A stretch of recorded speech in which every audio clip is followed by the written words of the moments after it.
Ajo shkoi nerva portalet. Ajo nervozojnë a knashni tu i lexu. Kjo është burri që vdes mbrëm Prishtinë. Kjo është njeriu që kërcen nga balkoni. Flet lloj grua që u vro sot. A jeni më normal? Çeto janë titujt e zakonshëm në portaleve kur ka raste të tilla. E këto ditë ka pas më shumë raste të tilla, tronash domethënë më shumë tituj bombastik për ta. Për këtë arsye sot po folin për dallimin mes interesit edhe interesimit publikut. Që gazetarët e dinë, ama pronarët nuk dojnë me ditë. E tresht, kjo është njeriu që mbeti i vrarë në vështri. Del fotografia e tij. Çështë do ka shkruar në portal? Nuk ka dalë fotografia e tij, po te e ke publiku. Interesimi i publikut i referohet asaj që publiku ka dëshirë me ditë, shpesh për arsye argëtuese ose thashëtheme. Kjo përfshin lajmet për të famshëm, skandale, ngjarje sensacionale ose përmbajtje virale. Këto tema mundin me kontërheqse për publikun, por nuk kanë kurfar vlerë për shoqërinë. Kurse interesi i publikut i referohet informacionit që ka rëndësi për mirëqenien edhe informimet e publikut. S'ka lidhje atë intereson ty a ka orë shefi NATO-s në Kosovë, ti dush me ditë se kur çosh më pyet me not, jo po.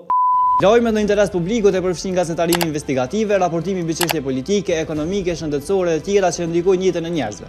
Ky lloj informacioni nuk është doherë tërherë si lajme sensacionale, ama është informacion që duhet me udhëzon për me qenë shoqëria e informuar. Nëse e marrim shembull lajmin që e folim edhe na për keqpërdorimet financiare në BEK, ai është interes publikut sepse po folet për parat që i dhuron çaj publik që ka me lexuar lajmin.